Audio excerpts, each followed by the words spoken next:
Hi guys, welcome to the channel. In today's video, I'm going to show you how you can block bad videos on YouTube app. So before getting into this video, must subscribe to our YouTube channel and click on the bell icon. So the first step you simply need to do is to open YouTube app, and then you simply need to click on your channel icon on the top right.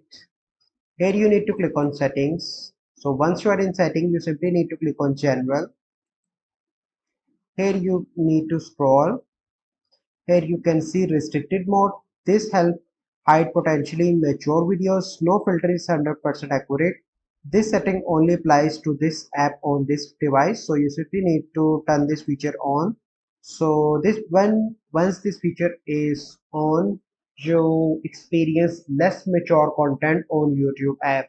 So this is the process. I hope you find this video helpful. If you find this video helpful, must like this video. Subscribe to our YouTube channel for future videos. We'll see you in the next video. Thank you. Have a good day.